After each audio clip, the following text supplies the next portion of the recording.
हो गए आपके वो? क्या आपके वो क्वेश्चंस हो गए?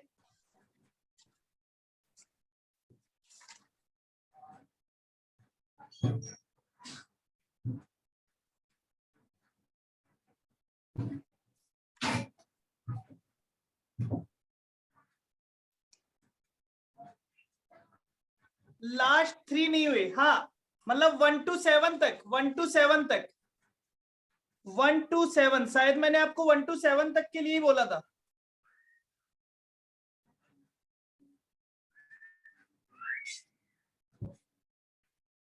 मैंने आपको 1 to 7, तो 1 to 7 हो गए, 1 से लेके 7 तक।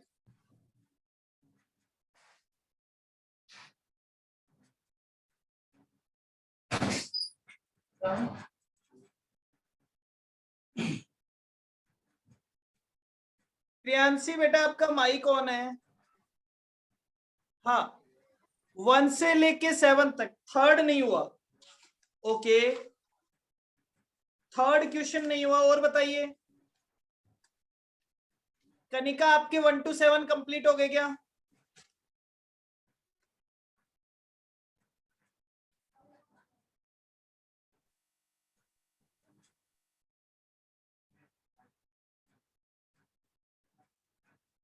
थर्ड नहीं हुआ?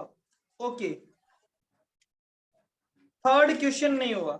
चलिए थर्ड क्वेश्चन देखते हैं। थर्ड क्वेश्चन ध्यान से देखिए मेरी बात। थर्ड क्वेश्चन जिसमें ARR निकालना था, थर्ड क्वेश्चन जिसमें हमें ARR निकालना था।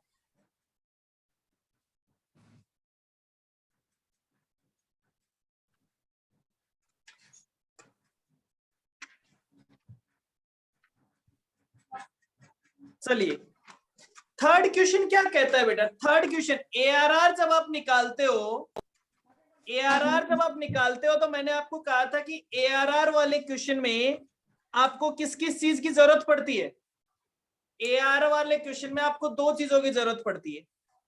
एक तो आपको चाहिए नेट प्रॉफिट, एक तो आपको चाहिए प्रॉफिट आफ्टर टैक्स। एक तो आपको चाहिए प्रॉफिट आफ्टर टैक्स, और क्या चाहिए? और आपको चाहिए, और आपको चाहिए इन्वेस्टमेंट। चलिए फटाफट से पढ़ते हैं। क्वेश्चन क्या कहता है? ए प्रोजेक्ट विल कॉस्ट ₹40,000। कितने रुपए लग रहे हैं? 40,000। मतलब अगर आपसे पूछा जाए इन्वेस्टमेंट बताइए, तो बेटा इन्वेस्टमेंट आपने कितने रुपए इन्वेस्ट किए हैं? आपने कितने रुपए इन्वेस्ट किए हैं? 40,000, बिल्कुल। लेकिन एक बात बताओ, क्या हर साल 40,000 इन्वेस्टेड रहेंगे, या 40,000 का कोई हिस्सा आप P&L में चार्ज करते जा रहे हैं? क्योंकि अगर आपने ये पैसा केवल लगाया होता तब तो ठीक था। आपने लगाया नहीं, आपने उस पैसे से एक मशीन खरीदी है, और उस मशीन का एक हिस्सा आप हर साल P&L में चार्ज करते जा रहे हो। चार्ज करते जा रहे हो मतलब उसको आप अपने प्रॉफिट में से निकाल के साइड में लेते जा रहे हो। क्या मैं ऐसा कह सकता हूं कि आप वो डेप्रिसिएशन जो चार्ज कर रहे हैं, वो पैसा आप हर साल निकाल के अपना अलग से रख दे रहे हैं?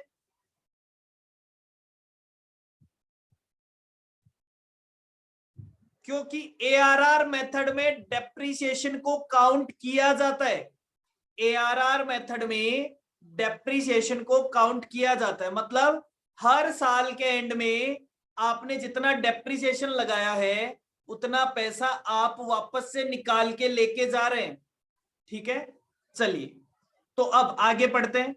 फिर बोलता है it's stream of earning before depreciation and interest and taxes during the year through out the 5 year. 5 साल तक आपको क्या बता रखा है? Earning before depreciation, interest and tax. तो मैं कहता हूं ईयर 1, ईयर 2, ईयर 3, ईयर 4 और ईयर 5। ईयर 5, 5 सालों का डिटेल हमें दे रखा है। हमें क्या दे रखा है? हमें दे रखा है earning before depreciation, interest and tax. Earning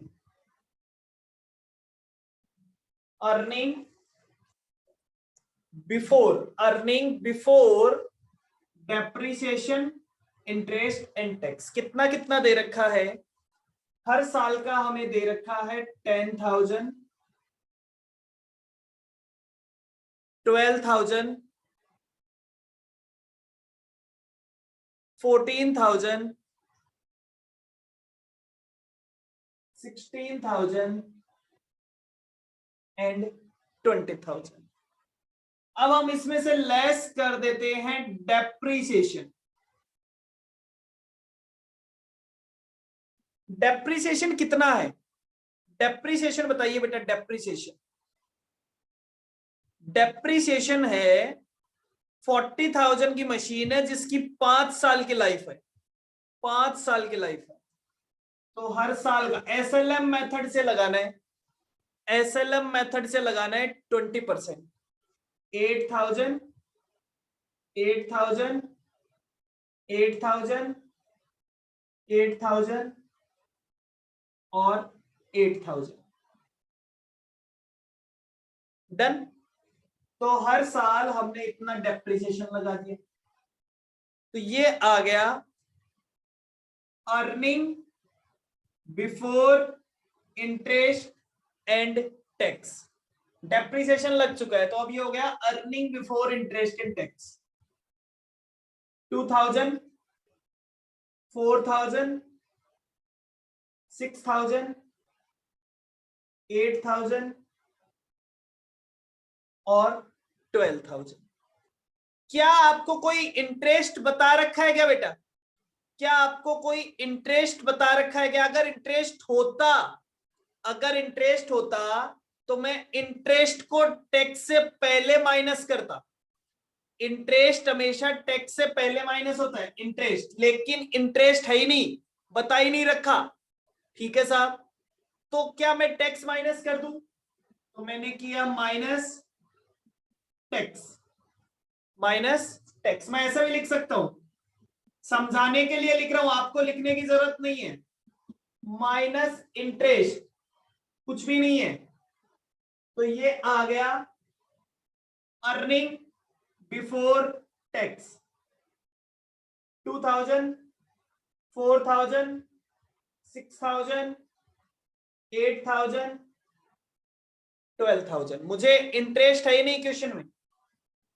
minus tax. Tax कितना है? At the rate 50%। तो 1,000,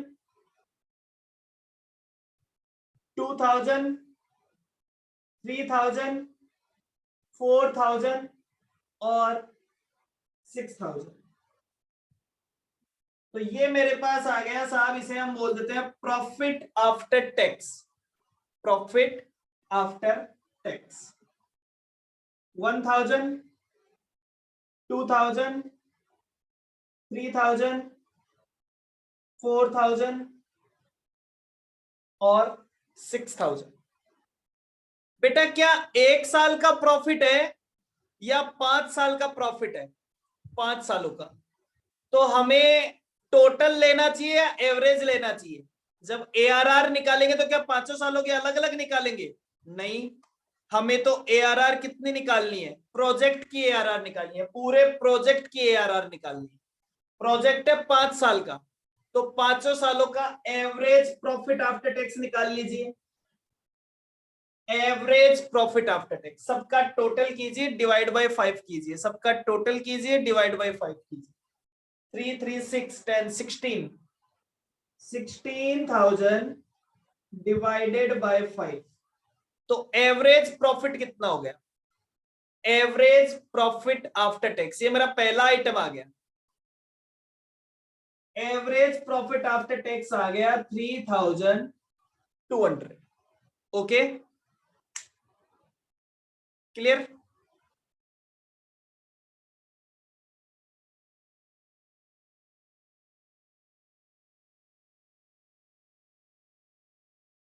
नेक्स्ट आगे बात करते हैं। अब हम निकालते हैं एवरेज इन्वेस्टमेंट, क्योंकि इन्वेस्टमेंट हर साल एक जैसा नहीं रहने वाला। उसने ये नहीं कहा मैंने पैसे लगा के और हमेशा पड़े रहे। तो ईयर नंबर 1, 2, 3, 4, 5,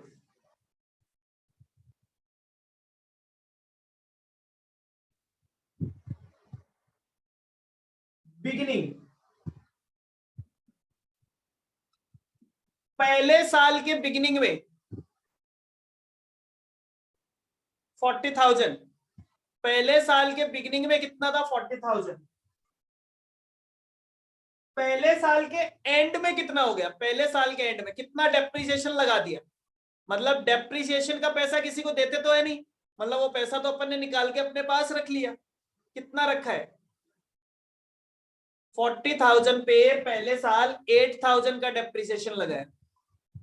तो पहले साल के एंड में कितना रह गया 72। तो दूसरे साल के स्टार्टिंग की वैल्यू कितनी हो गई 32। 32 में से 8,000 माइनस कर दिया तो 24। तीसरे साल की ओपनिंग वैल्यू हो गई 24, क्लोजिंग वैल्यू हो गई 16, 8 8,000 और नील। तो आप बताइए एवरेज इन्वेस्टमेंट,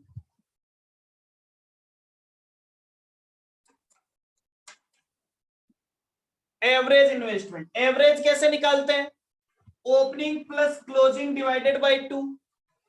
साल के स्टार्टिंग में था 40,000, साल के एंड में हो गया 32,000। तो एवरेज इन्वेस्टमेंट, एवरेज इन्वेस्टमेंट 36,000, 28,000, 20,000, 12,000 और 4,000। ये तो हर साल का एवरेज है बेटा, ये तो हर साल का एवरेज है। अब 500 सालों का एवरेज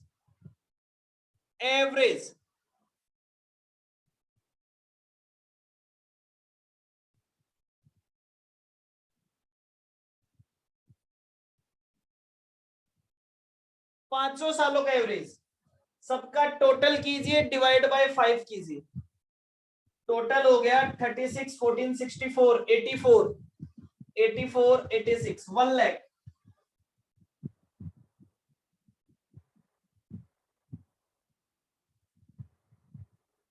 ₹20,000, ₹20,000। ओके, हाँ जी, यहां तक सभी को क्लियर है क्या?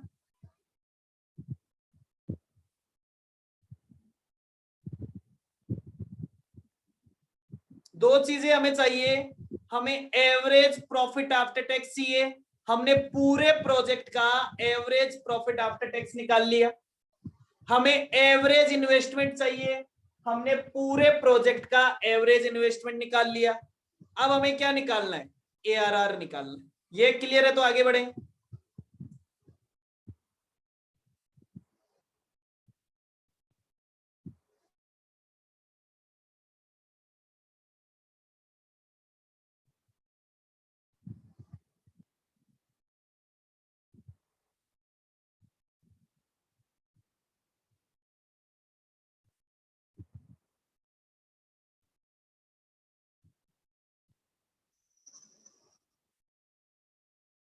कनिका यस सर, चलिए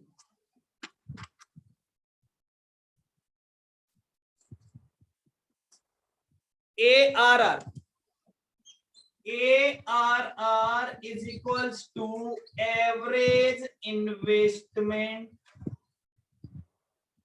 divided by average profit after tax divided by average investment multiplied by 100. 3200 divided by 20,000 multiplied by 100. ARR is 16%. Clear है? देखो इसीलिए मैंने आपको क्वेश्चन में एक हिंट भी दिया हुआ था, क्वेश्चन में एक हिंट भी लिखा हुआ था कि आपको एवरेज निकालना पड़ेगा। क्यों? क्योंकि ये 5 साल का प्रोजेक्ट है, 500 सालों का अलग अलग डेटा दिया हुआ है, 500 सालों का अलग अलग डेटा दिया हुआ है। तो पहले हर साल की कैलकुलेशन कीजिए, फिर उसको एवरेज कीजिए और फिर कैलकुलेट कीजिए। क्लियर? हाँ जी, तो 1 to 7 तक क्वेश्चन सभी को क्लियर है? क्वेश्चन नंबर 1 से लेके 7 तक।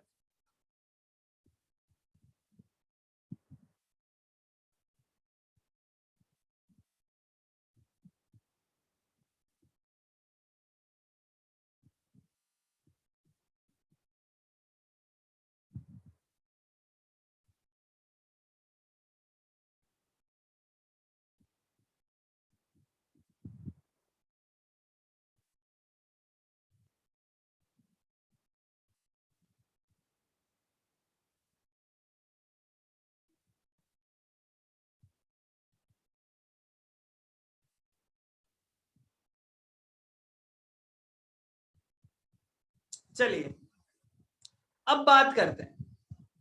अच्छा, नेक्स्ट हमारा जो कॉन्सेप्ट है बेटा, हमारा नेक्स्ट कॉन्सेप्ट होता है IRR। नेक्स्ट कॉन्सेप्ट है IRR। सर ये IRR क्या होता है? बेटा IRR का एक्चुअल मतलब होता है internal rate of return. IRR का एक्चुअल मीनिंग होता है, पहले समझ लीजिए, IRR का एक्चुअल मीनिंग होता है internal rate of return. Sir आपने बोला था ना इंटरेस्ट रेट की जगह, हाँ बेटा मैंने कहा था, लेकिन थोड़ा सा रियल एक तो एडॉप्ट करना। मैंने कहा था जब इंटरेस्ट रेट नहीं दी हुई हो तो IRR दिया हुआ हो तो उसे माल के प्रेजेंट वैल्यू निकाल लेना, इंटरेस्ट रेट। लेकिन एक्चुअल में IRR के पीछे कॉन्सेप्ट क्या होता है? IRR के पीछे कॉन्सेप्ट ये होता है कि ये आपकी required rate of return. Sir इसका मतलब क्या है रिक्वायर्ड रेट ऑफ रिटर्न? एक बात बताओ बेटा, आप अगर किसी प्रोजेक्ट में 1 लाख रुपए लगाते हो, मेरी बात समझना ध्यान से, आप अगर किसी प्रोजेक्ट में 1 लाख रुपए लगाते हो, ठीक है आज, और आप कहते हो 5 साल तक उस प्रोजेक्ट से धीरे धीरे कुछ पैसा आएगा, तो आप क्या चाहते हो कि जो पैसा आए उसकी प्रेजेंट वैल्यू, मतलब जो पैसा आता है उसकी आज की प्रेजेंट वैल्यू कम से कम कितने रुपए होनी चाहिए? कम से कम कितने रुपए होनी चाहिए?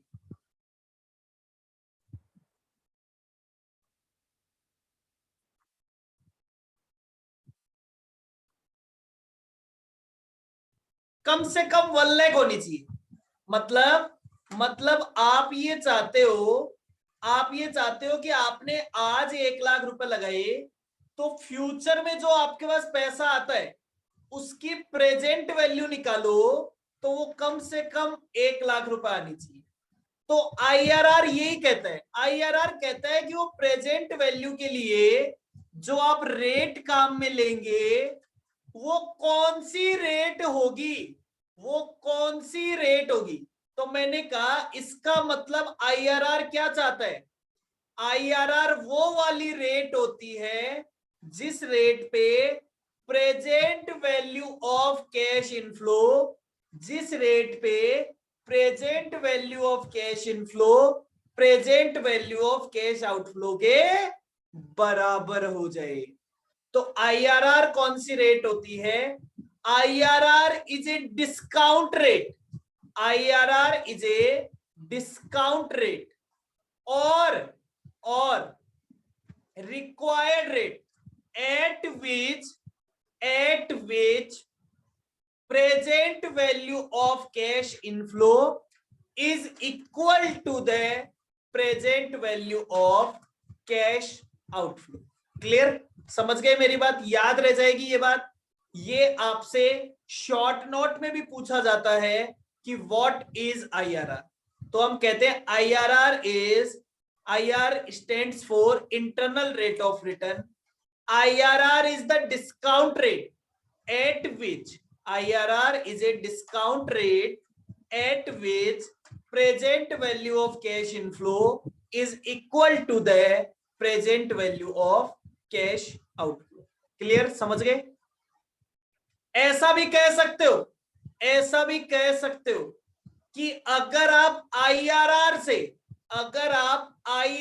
से डिस्काउंट करोगे, प्रेजेंट वैल्यू निकालोगे, तो एनपीवी 0 आएगा. क्या मैं ऐसा भी कह सकता हूं कि अगर IRR से प्रेजेंट वैल्यू निकाली जाए तो प्रोजेक्ट का एनपीवी 0 आएगा, क्योंकि present value of cash inflow बराबर होगा present value of cash outflow के. तो एनपीवी कितना हो जाएगा? एनपीवी 0 हो जाएगा. ये क्वेश्चन ट्रू फॉल्स में पूछा जा सकता है कि आईआरआर से डिस्काउंट करते हैं तो एनपीवी क्या होता है. अगर आप आईआरआर से डिस्काउंट करते हो तो क्या एनपीवी नील होता है? बिल्कुल, एनपीवी नील होता है, एनपीवी 0 होता है. डन? समझ गए मेरी बात?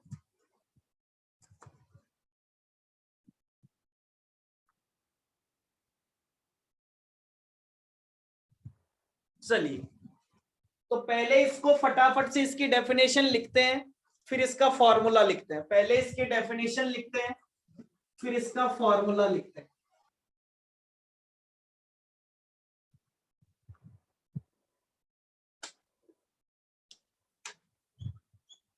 IRR method number 4. Method number 4 IRR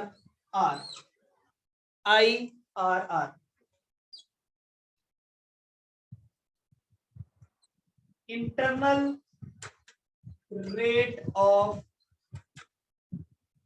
return. इसीलिए इसे इंटरनल रेट कहते हैं, क्योंकि हम किसी बाहर वाले को ये नहीं कहते कि हमारा रिटर्न IRR के बराबर होना चाहिए. आप जो डिस्काउंट रेट लेते हो ना, वो IRR से ज्यादा होना चाहिए. IRR तो मिनिमम डिस्काउंट रेट है. IRR तो कम से कम, मैंने कहा कम से कम इनफ्लो की प्रेजेंट वैल्यू 1 लाख होनी चाहिए. आप तो यही चाहोगे ना कि इनफ्लो की प्रेजेंट वैल्यू 1 लाख से ज्यादा हो. तो हम कहते हैं कि IRR तो मिनिमम रेट है, IRR से ज्यादा होगा तो हमारे लिए कुछ बेनिफिट बचेगा. IRR पे तो हम बराबर होते हैं, तो हम कहते हैं it is a discount rate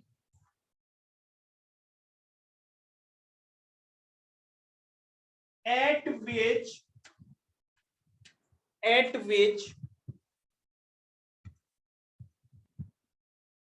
present value of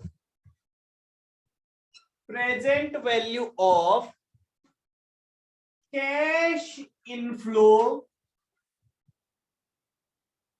is equal to present value of cash outflow. तो बोले ये क्या है? IRR एक डिस्काउंट रेट है at which present value of cash inflow is equal to the present value of cash outflow. It is also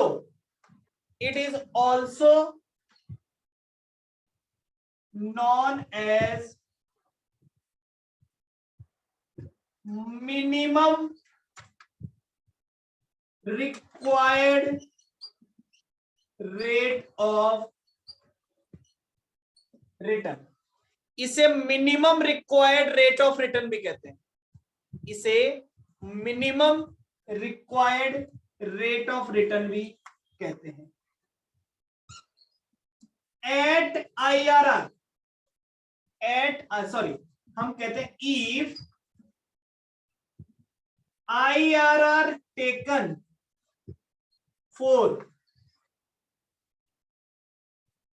discount rate, then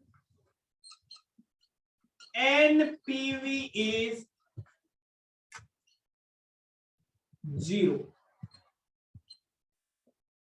अगर IRR को discount rate माना जाएगा, मतलब आप प्रेजेंट वैल्यू निकालने के लिए जो डिस्काउंट रेट काम में ले रहे हैं, अगर आप IRR को काम में लेते हैं तो आपका NPV क्या आएगा? NPV आएगा 0। आपका जो NPV आएगा वो NPV आएगा 0। डन। फटाफट से इसको नोट कर लीजिए।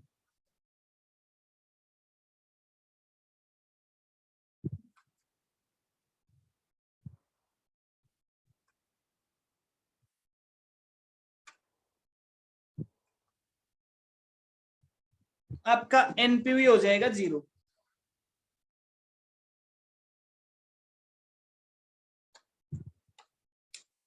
क्लियर? हटा दूं? नोट हो गया हो तो जल्दी से बताइए।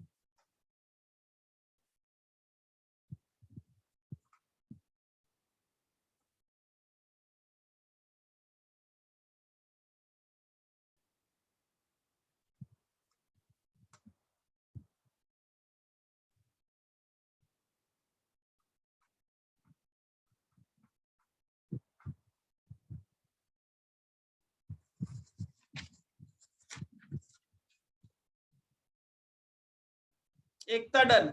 ओके, बाकी लोग जल्दी से बताएं, फास्ट।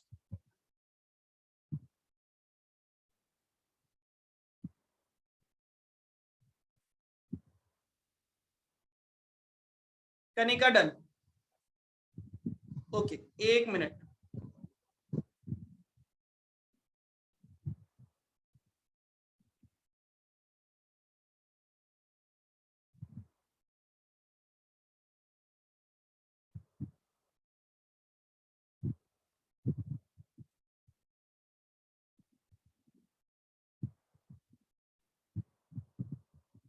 चलिए,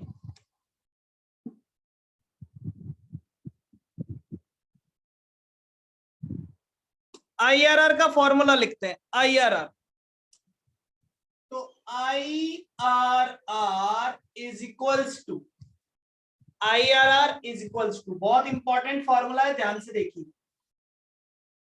बहुत सारे लोगों को आता ही नहीं है, निकालना ही नहीं आता कैसे लिखते हैं, ठीक है ना। ये क्वेश्चन जब आता है छोड़ देते हैं, बोले छोड़ दो, ठीक है ना।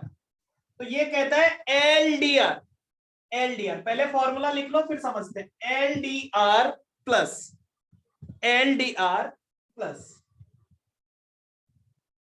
NPV, पहले देख लेना फिर लिखना। NPV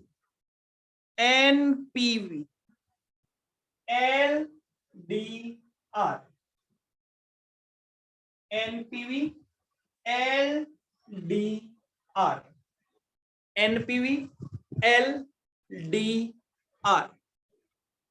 divided by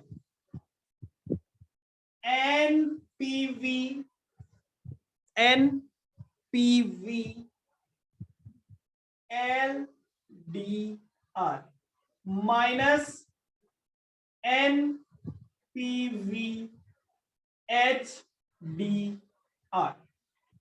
NPV HDR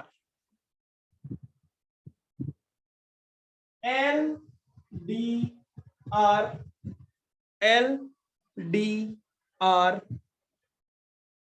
sorry गलत लिखिए, HDR माइनस LDR, ये लीजिए। सर ये मतलब क्या है बेटा? LDR का मतलब है lower discount rate. H D R का मतलब है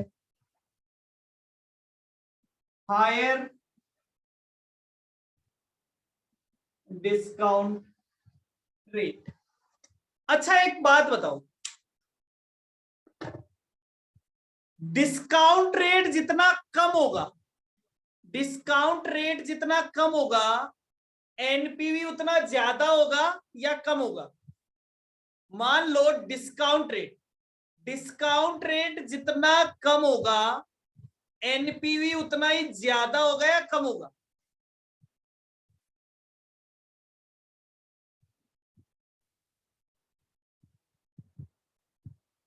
ध्यान से सोच के जवाब दीजिएगा। मैंने कहा डिस्काउंट रेट कम है तो एनपीवी कम होगा या ज्यादा होगा?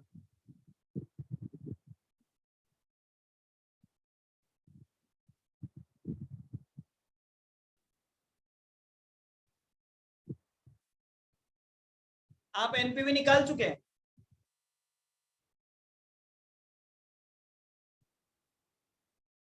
डिस्काउंट रेट कम होने का मतलब मैं कहता हूं एक तो 12% आपका डिस्काउंट रेट है, नहीं सर 8% डिस्काउंट रेट है। तो अगर आपका डिस्काउंट रेट 12 की जगह 8% होगा तो एनपीवी कम होगा या ज्यादा होगा?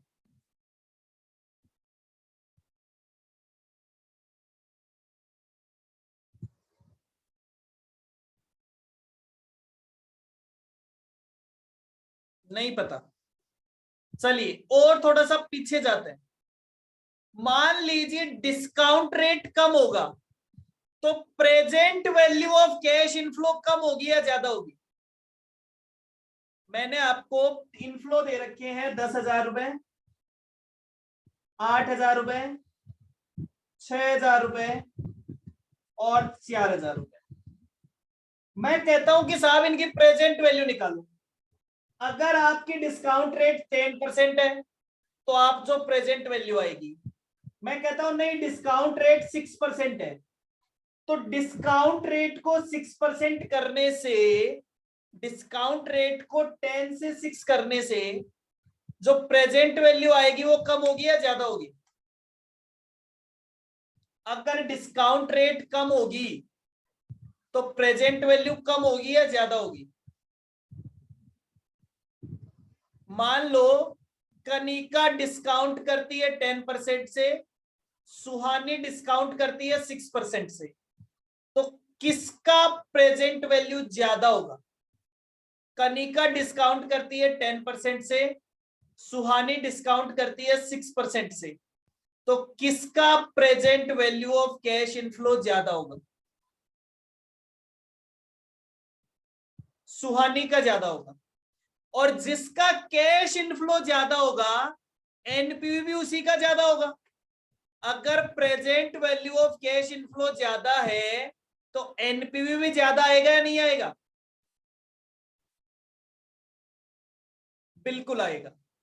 तो हमने कहा कि एक तो आपको एनपीवी निकालना है लोअर डिस्काउंट रेट पे और एक एनपीवी निकालना है हायर डिस्काउंट रेट पे। क्यों सर ऐसा क्यों कर रहे हैं? मैंने कहा बेटा इसका कोई हार्ड एंड फास्ट फॉर्मूला नहीं है। हम क्या करते हैं, हम लगाते हैं ट्रायल एंड एरर। सर आप क्या कर रहे हो? मैंने कहा बेटा मैं लगा रहा हूं ट्रायल एंड एरर। आपको मैंने कहा कि एक प्रोजेक्ट है जिसमें 1,00,000 रुपए लगते हैं और उससे जो रिटर्न आने वाला है वो पहले साल में 30,000, दूसरे साल में 40,000, तीसरे साल में 30,000 और पांचवें साल में फोर्थ ईयर में 35,000। ये लो साहब 1, 2, 3 और 4। अब मैंने आपको कहा आईआरआर बताओ। आईआरआर का मतलब क्या है? मैंने कहा ऐसी डिस्काउंट रेट बताओ। अब ध्यान से सुनना, आईआरआर का मतलब क्या है? मैं कह रहा हूं ऐसी डिस्काउंट रेट बताओ जिस रेट पे इन सबको प्रेजेंट वैल्यू निकालें तो वो 1 लाख के बराबर आती हो। अब बताओ साहब, आप क्या करोगे, क्या करोगे आप? क्या आप वो रेट बता सकते हो डायरेक्टली?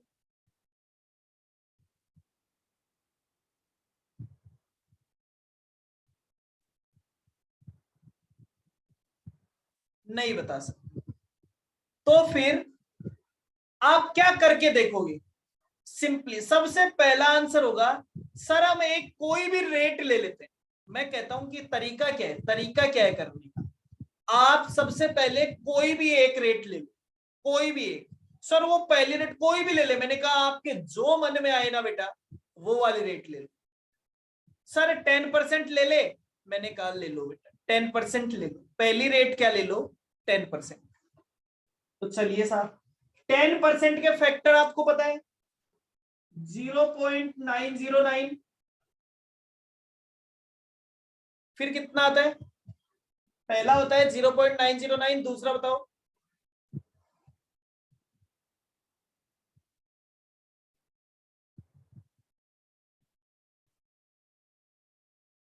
821, 909, 826। तीसरा होता है शायद 751। तीसरा भी बता दो, तीसरा 751। सही लिखा है ना? और फोर्थ कितना हो जाएगा? फोर्थ हो जाएगा 683। फोर्थ हो जाएगा 683। निकालो प्रेजेंट वैल्यू। प्रेजेंट वैल्यू का टोटल निकाल के बता दो मेरे को, सबकी प्रेजेंट वैल्यू निकालने के बाद टोटल बता दो। ये आपका रफ वर्क है, टोटल बता दो, टोटल सबकी प्रेजेंट वैल्यू निकालने के बाद टोटल बता दो।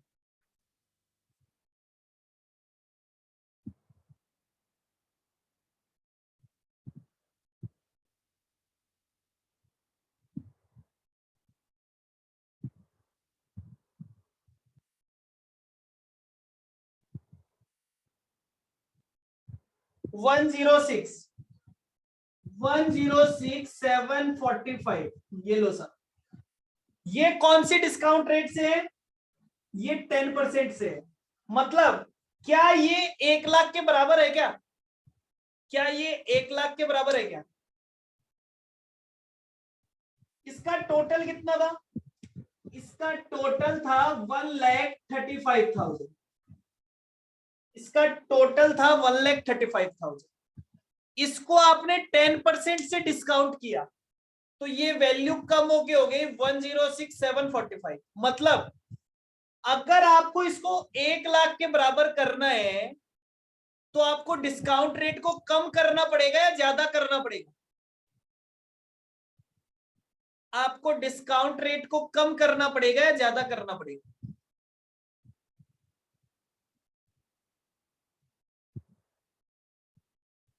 डिस्काउंट रेट ज्यादा करोगे तो प्रेजेंट वैल्यू कम होएगी। डिस्काउंट रेट ज्यादा करोगे तो प्रेजेंट वैल्यू कम होएगी। डिस्काउंट रेट को बढ़ाओगे तो प्रेजेंट वैल्यू कम होएगी।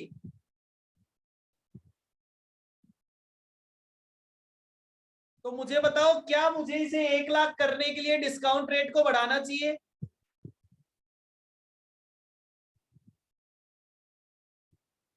कितना बढ़ाई? सर कितना बढ़ाई? मैंने कहा आप सोचो अपने मन से, हर आदमी का अपना मन होता है।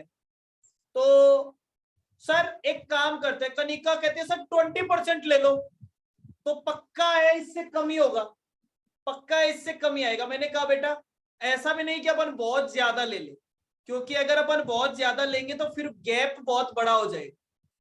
एकता कह रही है 15 ले लो, ठीक है। मैं तो कहता हूं और भी थोड़ा कम लेके देखते हैं, क्योंकि जितना कम गैप होगा ना, आपका डेविएशन उतना ही कम होगा। गैप जितना कम होगा, आपका डेविएशन भी उतना ही कम होगा।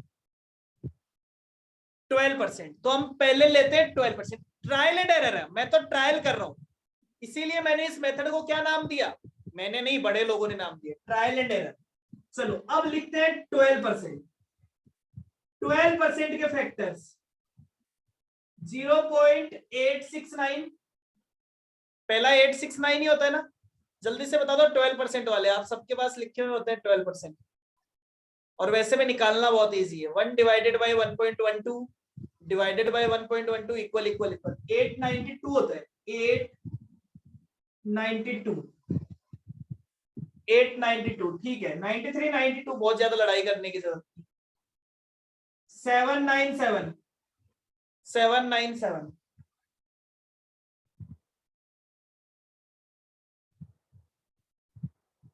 711 711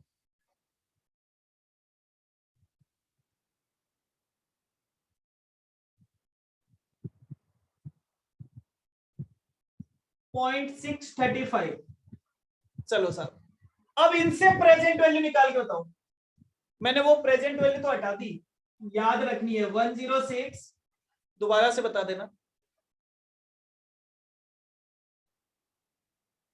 745 ऐसे ही था sir. 106 745।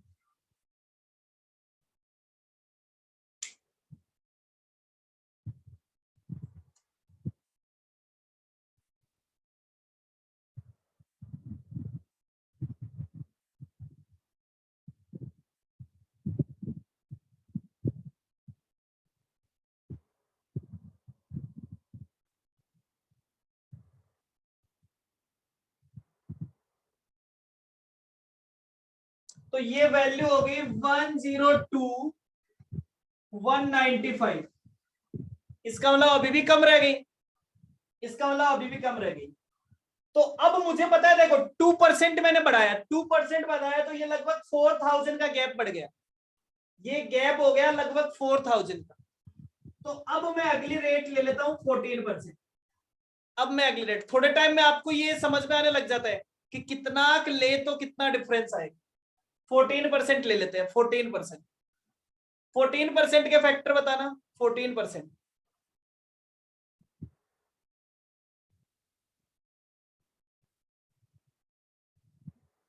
877 877 769 769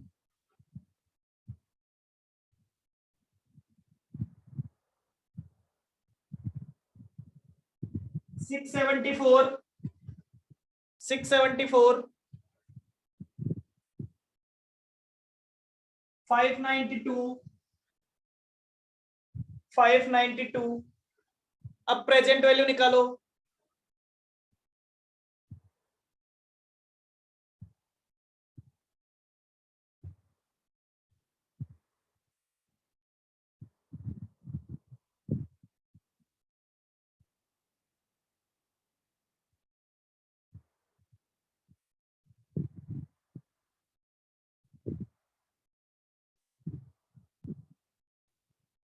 nine eight zero one zero, बिल्कुल बेटा मजा आ गया। 98010। अब एक बात बताओ, इसका मतलब क्या ये पक्का है कि वो जो आपकी आईआरआर है वो 12 से 14% के बीच में, मतलब जो आपकी आईआरआर है वो 12 और 14 के बीच में कोई ऐसी रेट होगी जो 12 और 14 के बीच में? पक्का? क्लियर? तो मेरी लोअर रेट तो हो गई 12%, मेरी लोअर रेट तो हो गई 12%, और मेरी हायर रेट कितनी हो गई? 14%। अब मैं इसे हटा दूं, अब मैंने इसे हटा दिया। चलो, लोअर रेट पे एनपीवी कितना है? लोअर रेट पे एनपीवी 12% पे एनपीवी बताओ, प्रेजेंट वैल्यू नहीं, एनपीवी। एनपीवी है 2195।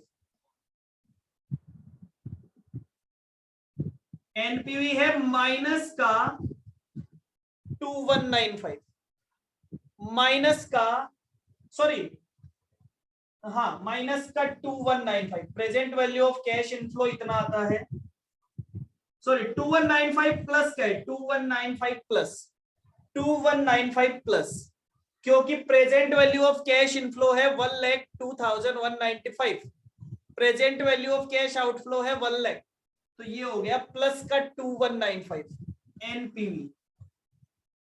और यहां पे एनपीवी कितना है? यहाँ पे एनपीवी कितना है, यहाँ पे एनपीवी है 1990 माइनस 1990 माइनस। चलो सर, अब आप इस पूरे सिस्टम को अपने फॉर्मूले में पुटअप कर, अब आप इस पूरे सिस्टम को अपने फॉर्मूले में पुटअप कर। चलिए सर बेटा, एलडीआर, एलडीआर का मतलब लोअर डिस्काउंट रेट, एलडीआर का मतलब लोअर डिस्काउंट रेट कितना था, लोअर डिस्काउंट रेट था 12, लोअर डिस्काउंट रेट था 12 plus plus NPV at LDR, NPV at LDR, LDR पे एनपीवी कितना था 2195, एलडीआर पे एनपीवी था 2195, फिर NPV at LDR, NPV at LDR, LDR पे एनपीवी था 2195 minus NPV at HDR, NPV H HDR 1990 1990, HDR 14, LDR 12। Clear? चलो सर इसको सॉल्व करते हैं। मैंने कहा हाँ 12 प्लस, बेटा ये माइनस माइनस प्लस हो जाएगा, ये माइनस और माइनस प्लस हो जाएगा,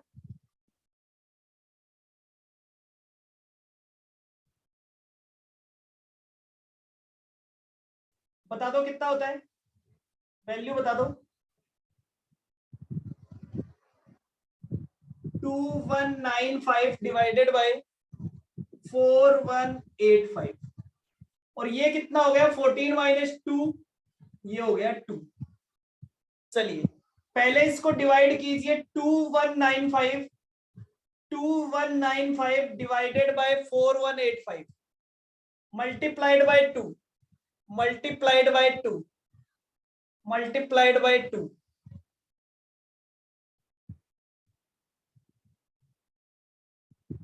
multiplied by 2 plus 12, plus 12, plus 12, तो ये हो गया 13.048%, 13.048%। डन? क्लियर है?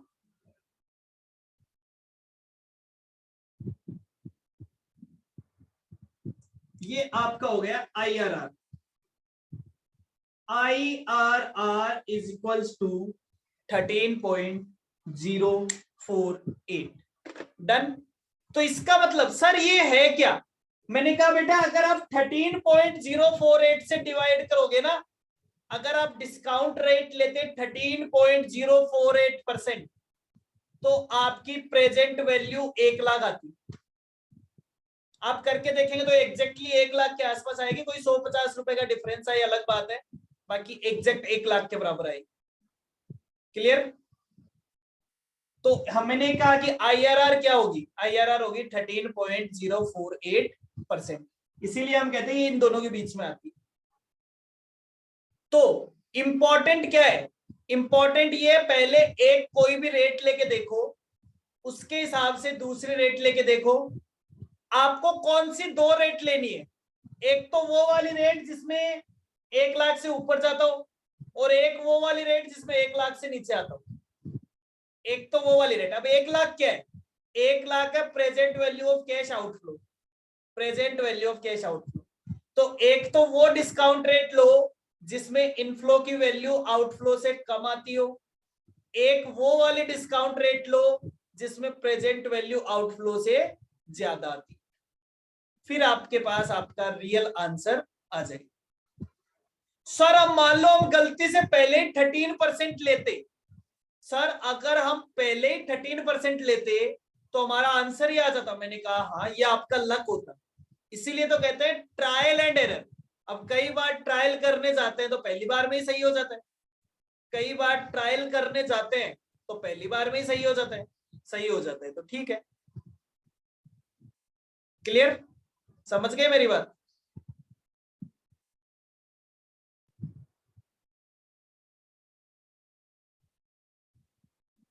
तो आईआरआर सभी को क्लियर है?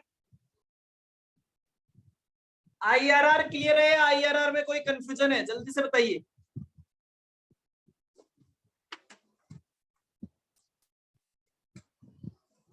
तो चलिए, ये हमारा सेकंड लास्ट कॉन्सेप्ट था इस चैप्टर का।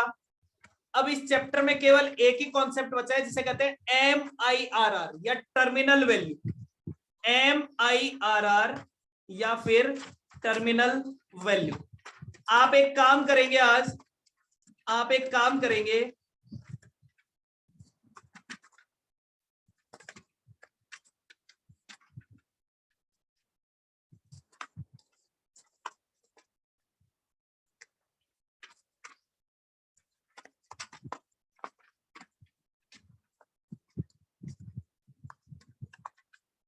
आप शीट का क्वेश्चन नंबर 8 करेंगे।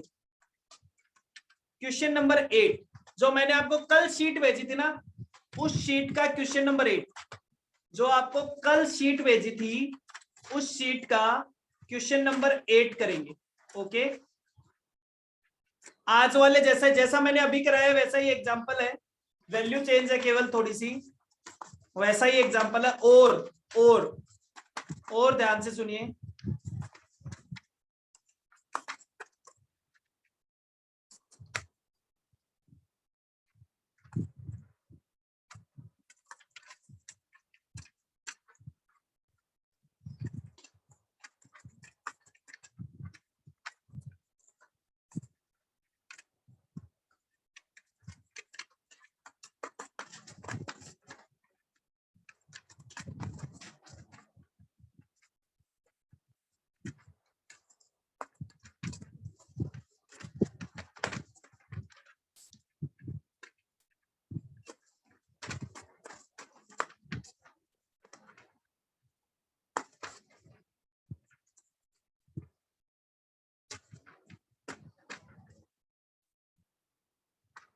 क्वेश्चन नंबर 13 का आईआरआर जो पुरानी शीट भेजी थी ना, पुरानी शीट, उसमें क्वेश्चन नंबर 13 का आईआरआर निकालेंगे। ठीक है ना? क्वेश्चन नंबर 13 का आईआरआर, क्वेश्चन नंबर 13 का आईआरआर, पुरानी शीट में से क्वेश्चन नंबर 13 का आईआरआर। क्लियर है?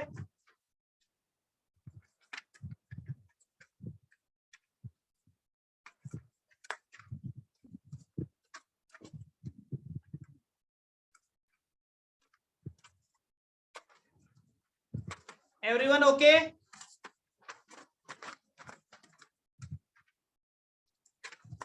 चलिए, तो आज के लिए इतना ही। Bye bye, take care, thank you so much.